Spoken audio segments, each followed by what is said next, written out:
All right, this is problem 9-53. And in your book, that is on page 505. The soil temperature in the upper layers of the earth varies with the variations in the atmospheric conditions. Before a cold front moves in, the earth at a location is initially at a uniform temperature of 10 degrees Celsius. Sounds like what's going to happen today.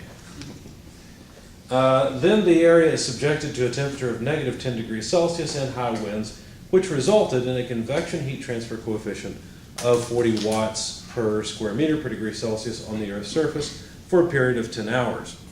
Taking the properties of the soil at that location to be thermal conductivity K, thermal diffusivity alpha as given there, determine the soil temperature at distances 0, 10, 20, and 50 centimeters from the Earth's surface at the end of this 10-hour period. Now you guys know I'm interested in home and building HVAC, how you heat and cool buildings, because that's one of the biggest energy consumers that we have as human beings, is heating and cooling our building. But I'm interested in installing a geothermal system in my home, and I want to use vertical wells. The reason is because if you have a vertical well going down 200 feet into the ground, you're going to tap into a very thermally stable region of the earth, right? You're going to tap into a region where the temperature essentially does not vary throughout the year. And you know, it's very easy to cool your house when you're tapping into a thermal sink at 55 degrees, right? You really don't even need a compressor, right? You just exchange heat with that thermal sink from your house and it will cool your house quite nicely. Now using a heat pump during the wintertime, you can extract thermal energy from the ground, pump up the quality from 55 degrees or so to 75 degrees if you really want to, and put it into your home. So the ground is actually a very good source of thermal energy. Of course, getting the heat exchanger in the ground is the expensive part. But anyway, so if we're interested in the ground temperature as a function of depth, let's analyze this problem. So here's our soil, and here's the wind at negative 10 degrees Celsius with a convective heat transfer coefficient of 40 watts per square meter per degree Celsius. We're interested in the temperature at the surface, T naught, and of course this wind blows for 10 hours. By the way, that's 36,000 seconds worth of time. The initial temperature of the soil is 10 degrees Celsius. The thermal conductivity of the soil is 0.9 watts per meter per degree Celsius, and the thermal diffusivity is 1.6 times 10 to the negative fifth meters squared per second. That was all given in the problem. And we're interested in the temperature at the surface. The temperature is 0.1 meters, which is 10 centimeters beneath the ground. Then we're also interested in the temperature 20 centimeters beneath the ground. I'll call that T2. And then as well, the temperature, I'll call it T5 to be consistent, 0.5 meters or half a meter underneath the ground. Now, of course, we're going to use the semi-infinite body model, and so I'm going to take X down into the body. Understand, as far as I'm concerned, the body extends forever in this direction, out from the board, into the board, and down. It only ends here at this plane. Okay? All right, so we want to find the temperature at T naught, T1, T2, and T5 after these 10 hours have elapsed. So the solution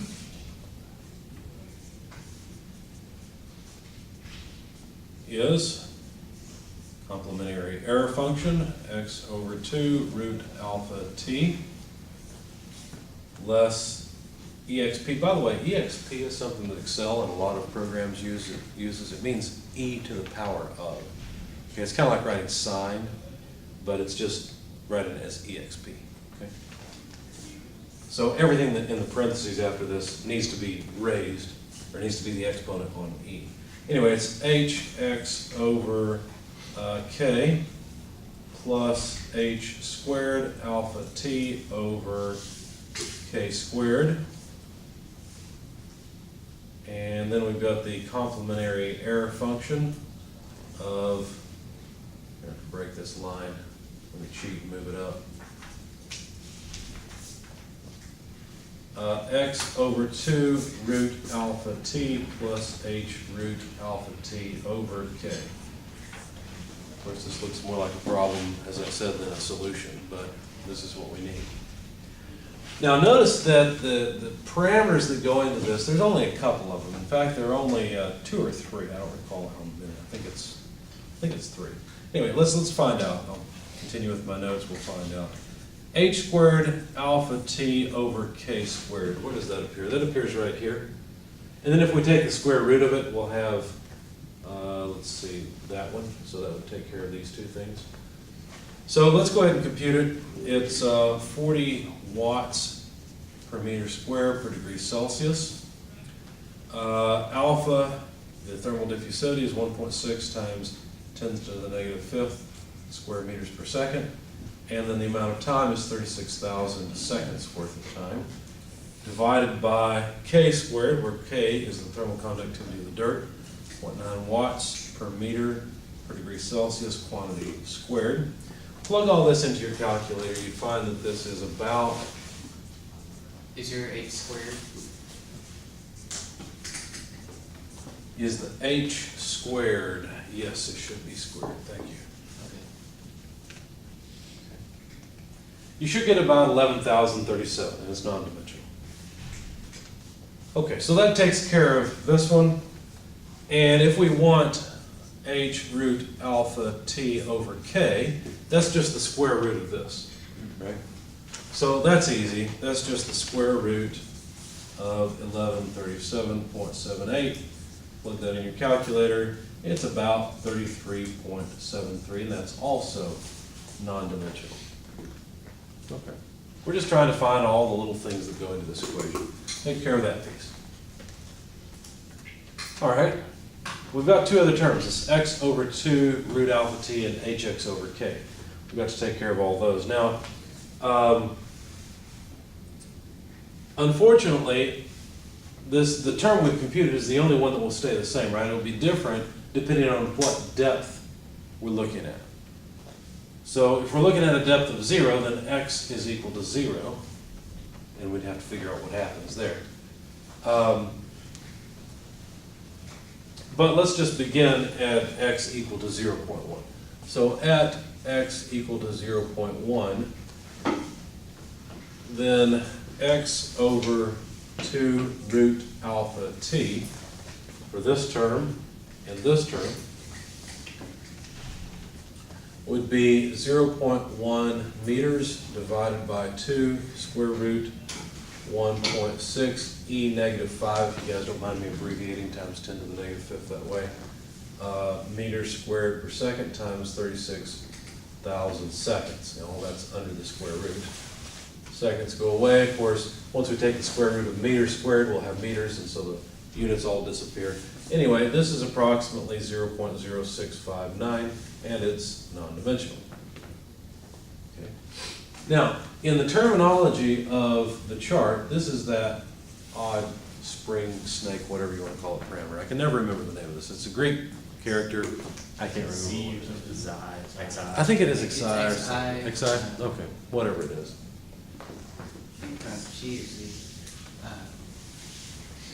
Question? Is that in the equation you're working with currently? ND, these are non-dimensional. No, the xi. Is that? What am I working with? Well, I'm working at a depth of 0.1 meters. That's the particular point I'm looking at right now. Okay. Was that your question? Mostly. And the 2 over, or not 2 over, the 2 X squared. over 2 root alpha t. Mm-hmm. That is for this term and this term. Okay. So that's what those are for. Good question. Any others? All right. The only other thing we need is this hx over k, right? And then we have everything we need. So let's go ahead and compute it. Hx over k would be 40 watts per square meter per degree Celsius times 0.1 meters, which is the depth of interest. K, thermal conductivity of the dirt, 0.9 watts per meter per degree Celsius. Let's see, watts go away, degrees Celsius go away, the meters here will combine with the meters here and be meters squared. Divided by meters squared mean that this is in fact a dimensionless parameter, which is good. This is about 4.44, and as I said, it's non-dimensional. Now we have all the things that go into this. Okay. So now we should be able to figure out the complementary error function of 0.0659. We should be able to take e to the power of 4.44 plus 1137.78. You ever try to do that? Grab your calculator, would you? Take e to the power of 1137.78 plus this 4.44. See what your calculator tells you. Overflow. Yep. Your calculator is basically going to say, "Nah." No, not today. I'm not going to do that. So basically what it's saying is, this is a huge, huge number. Essentially, this is infinite. Well, that's bad. Let's see if we can make things better. Let's go look up the complementary error function. Go to your book, if you would. I'll go back in case you don't have your book with you. Go back to the complementary error function chart, right here. And look up a value of, what did you say it was? Xi? Okay. Where Xi is 0.0659.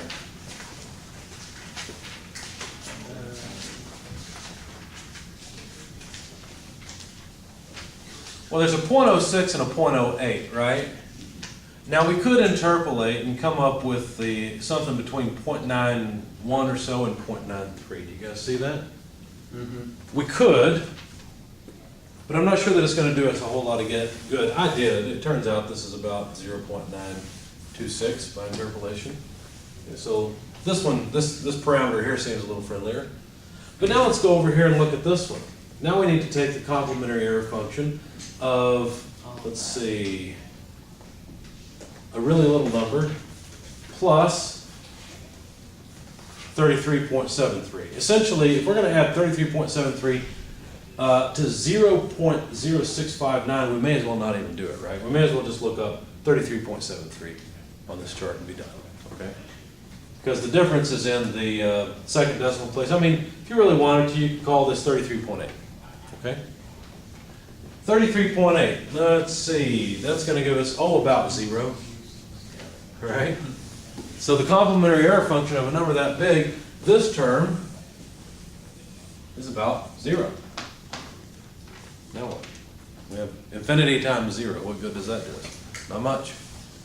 So like I said, this equation, while true, is a big waste of time. Did you enjoy that? Okay.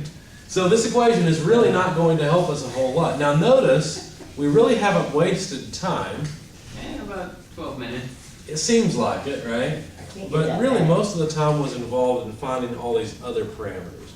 Now what we really need on the chart are some of those other parameters. We still need the xi. That's on the x-axis. Okay, so we haven't lost too much time. So this is still useful. We also need to know which particular curve we're on. Well, actually, let's see, that would be h root alpha t over k. So I don't need this one, right? That doesnn't appear on the chart, but this one does. Now let's see, our options are 1, 2, 3, or infinity. I guess we use infinity. I guess we use infinity, right? It's a huge number. Well, which one closer, 1 or infinity? I guess we should use 1. Well, there's an option for 3 there. 3 is closer. 33. I know we're at 33, but 33 is between 3 and infinity, right? So if you were going to say whichever one's closer, use that, I would use the 3. But to me, it looks like we're basically going closer and closer to this line. So I think that's where we'll end up. So basically what I'm saying is that we're on this line, we're a little bit below it. And as far as the x-axis goes, we're at 0.06, 0.07. So this is 0.125. 0.07 is about halfway in between.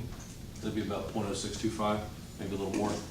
So going up to this line, that's right about at this division line, whatever it is. Here's 0.5, 6, 7, 8, 9.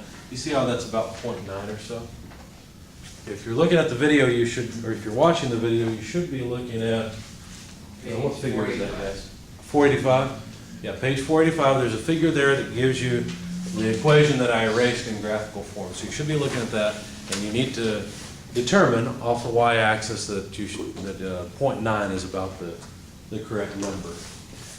So basically that left-hand side that we had that we needed, that 1 minus theta of x comma t, that number is about 0.9, and we just read it off from the graph because the equation failed us. Okay. All right. Now, when I solved this problem, I guess I got a little bit cocky, and I went with 0.88. Let me just use that. Okay, it doesn't matter. Would I ding you points if you read off 0.88 versus 0.9 or 0.92? Of course not. You're reading off of the chart. It's close enough. Is that the y value? That is the y value off that chart. Okay. Just making Yep. sure. Good question. Any others? Okay. So, basically what we have here is t of x comma t. That's what we want, right? Because the particular x that we're looking at is 0.1 meters. The particular time is 10 hours, okay? Less the initial temperature of the body divided by the temperature of the air, less the initial temperature of the body. Okay? Remember, I asked you to add this to that chart, to the y-axis of that chart. If you didn't, you should do it now. But that's what we calculated. That's what is 0.88, or 88% of this initial difference. Okay?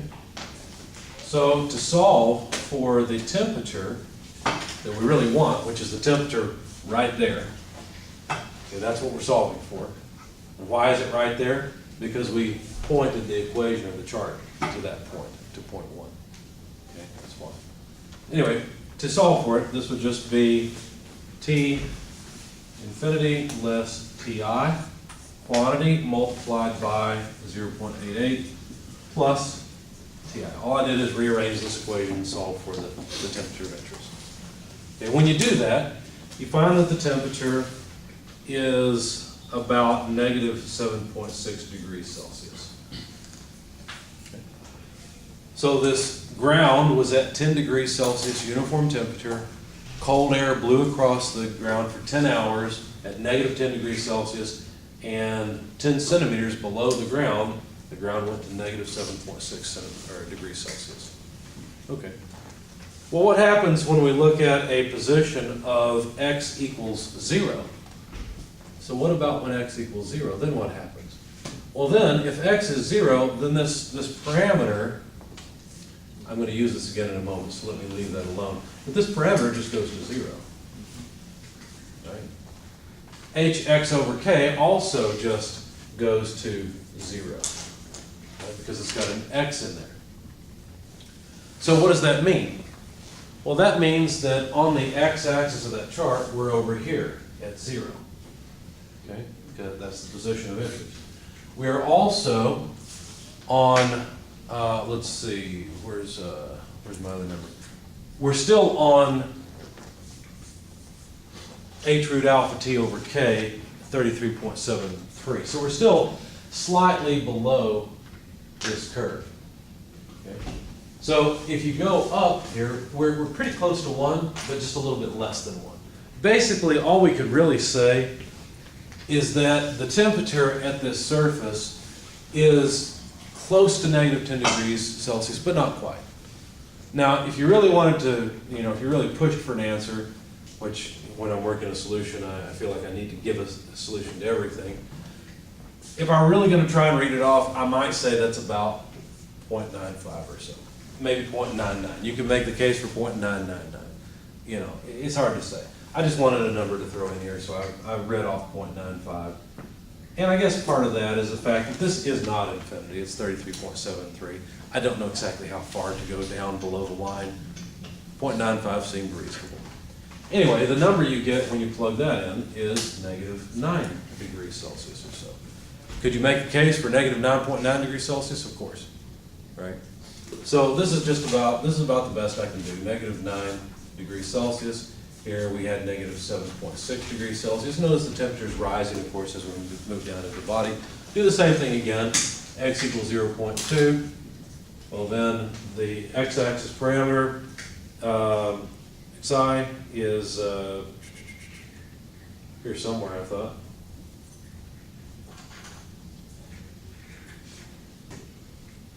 I don't have it. I guess I'll have to have you guys plug it into your calculator. So I need you to take 0.2, divide it by 2, and divide by the square root of 1.6 e negative 5 times 36,000. I hope I didn't reuse xi. That means that the solution will be wrong.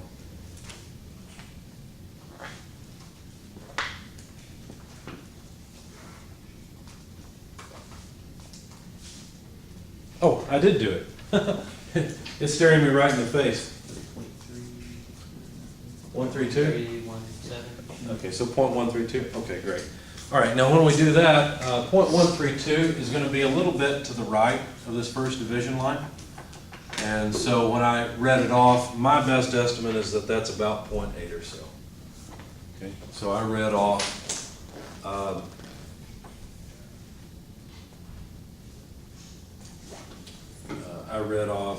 about 0.8 here. Now wait just a second. What about hx over k? What happened to that? Hx over k. We didn't need it in this chart. Okay. So basically hx over k was only used in the equation. We don't need it for the chart. Okay.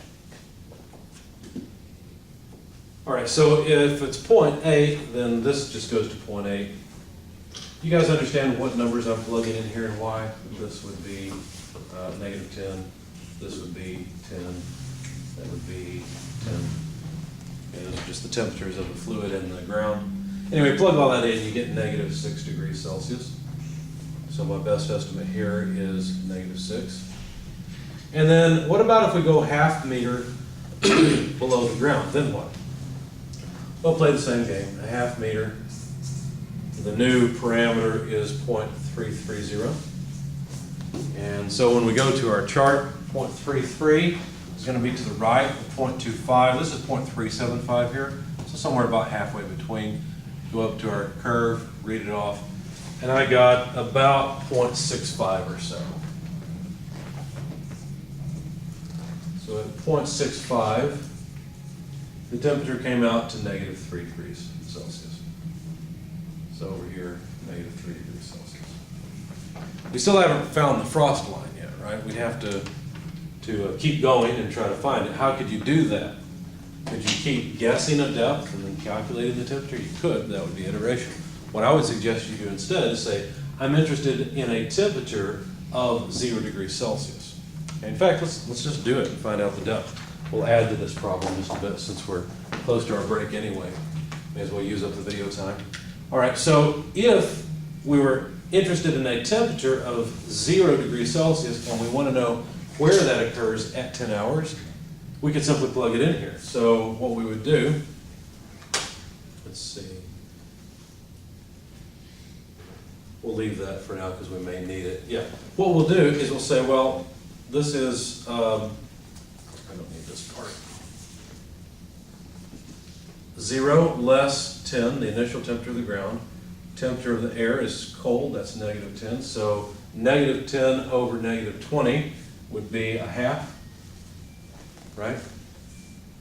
I did the math right. That means we're on the y-axis at a half, which is right here. We'd go over to the line for infinity, or maybe just a little bit to the left, come down and read off the xi parameter. And if this is 0.375, that's close to 0.4, let me call it 0.45. Is that reasonable? Okay. So to me, it looks like that the xi parameter would be about 0.45. And so now if I plug that in, what I would do is say xi equals x over 2 root alpha t. And so x is xi 2 root alpha t. So this would be 0.45 for xi times 2 square root of alpha, 1.6 e negative 5. You know this is going to end up dimensionless, so I won't bother with the dimensions, times 36 thousand square root. So plug that into your calculators, please, and let's see how far down we have to go so that after 10 hours, the ground is just at the freezing point.